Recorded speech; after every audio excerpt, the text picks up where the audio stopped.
প্রথম আলোর অফিস অন্ধকার কেন?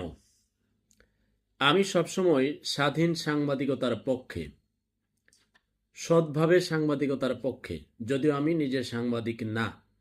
অনেকবার অফার এসেছিল কিন্তু কাজ করিনি। তার কারণ হচ্ছে বাংলাদেশের সাংবাদিকদেরও ভাগ আছে, 2-3টা ভাগ হয়ে আছে। একটা রাষ্ট্রে যখন সাংবাদিকদের ভাগ থাকে, শিক্ষকদের ভাগ থাকে, প্রশাসনের ভাগ থাকে, সেই রাষ্ট্রের ভবিষ্যৎ অন্ধকার।